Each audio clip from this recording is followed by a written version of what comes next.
আজকে করব বাড়িতে আম ডাল। তো হ্যালো এভরিওয়ান, তোমরা তো সকলে জানো গরমকাল পড়ে গেছে, আর এই গরমকালে সব থেকে ভালো হলো টক ডাল। সেটার জন্য আজকে কিন্তু প্রথম এই বছরে প্রথম কিন্তু আম ডাল তৈরি করছি। ভাবলাম তোমাদের সাথে শেয়ার করবো, আগে কোনোদিন এরকম ব্লগ তোমাদের সাথে পোস্ট করিনি। এখান থেকে দেখো বন্ধুরা, এখান থেকে আমি 2টো আম দিয়ে ডাল করবো আজকে। আর কালকে বড় বলছিল যে আমাকে একটু আম ডাল করে দিলেই ভালো হয়, কারণ আমার শরীরটা ঠিকঠাক ভালো লাগছে না, মশলাপাতি একদমই ভালো লাগছে না। তার চেয়েও বড় কথা, আমার বর কিছু আবদার করবে আর তার বউ কিছু বানাবে না, এটা কি হতে পারে? এখান থেকে তো ফার্স্টে 100 গ্রাম ডাল নিয়ে নিয়েছিলাম, তা সেটাকে একটু ভালোভাবে ধুয়ে সেদ্ধ করতে দিয়ে দিয়েছি। আর সেদ্ধ এই দেখো এখান থেকে হচ্ছে, তো এখান থেকে অলমোস্ট কিন্তু ডালগুলো সেদ্ধ হয়ে গেছে। এবার কড়াইতে একটুখানি তেল দেবো, তেলের উপরে দিয়ে দেবো 5 ফোড়ন এবং লঙ্কা। কেটে রাখা আমগুলো ভালোভাবে ধুয়ে কড়াইতে দিয়ে দেবো।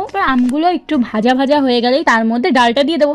বাস হয়ে গেল আমাদের আম ডাল। বিশ্বাস করো, এই আম ডালটা খেতে কিন্তু দারুণ হয়েছিল। আমার বড় খুশি, আমিও খুশি এবং আমার ফ্যামিলির সবাই খুশি। আমাদের বাড়ি এই গরমকালে কিন্তু আম ডালই হবে, তাও রোজই।